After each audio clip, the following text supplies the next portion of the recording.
নমস্কার বন্ধু, আমার চ্যানেলে সকলকে জানাচ্ছি স্বাগতম। আজকের ব্লগটা আরম্ভ করছি আমি এখান থেকে। বাজে এখন সকালের 5টা 20, মানে 5টা অ্যালার্ম দিয়ে 5টা 11তে উঠেছি। আমি রাত্রিবেলা এই চুলটা ঘষে রেখে দিয়েছিলাম, বাসন মাঝামাঝি করে রেখে দিয়েছি।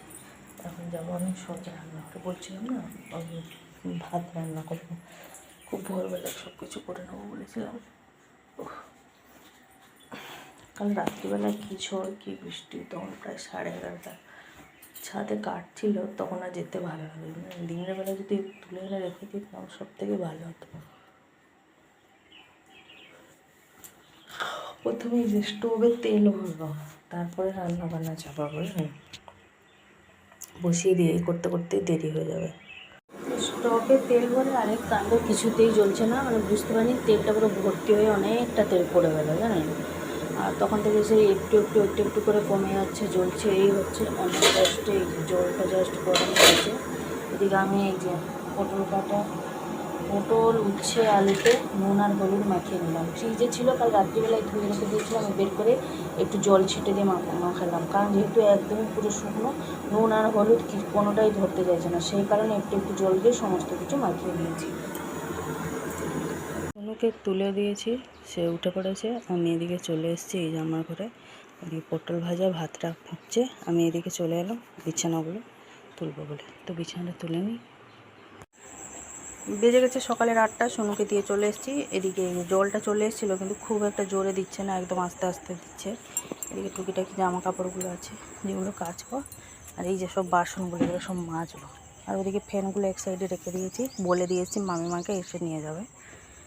তো চলুন প্রথমে কাপড়গুলো ভিজিয়ে রাখি, তারপরে বাসন ফাসন মাজি, তারপরে কাপড় কাচবো।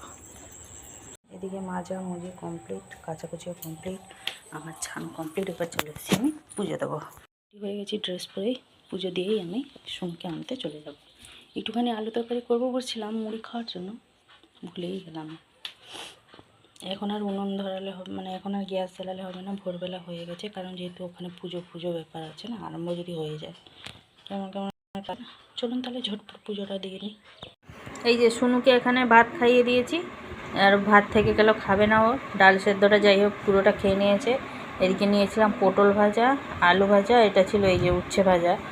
তো পটল ভাজাটা খেয়েছে, আলু ভাজাটাও কিছুটা খেয়েছে, রেখে দিয়েছে। উচ্ছে ভাজাতে একদমই হাত দেয়নি। কেন রে মা, আমি দুজনে মুড়ি খেয়ে নিয়েছি।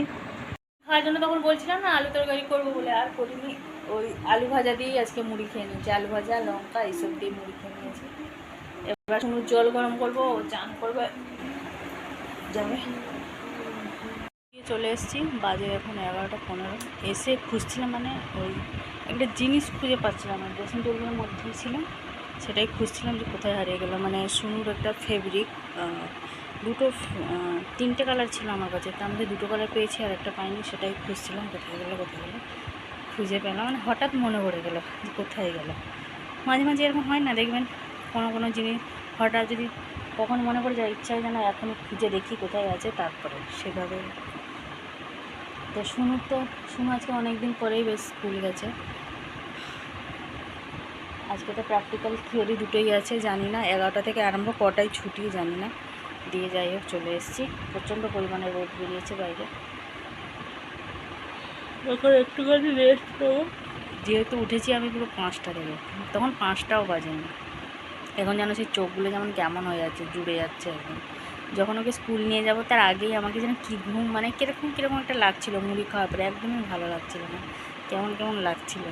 আর এখন দেখুন, এখন কোথায় ঘুম আর কিছু নেই, কোথায় সব উড়ে চলে গেল।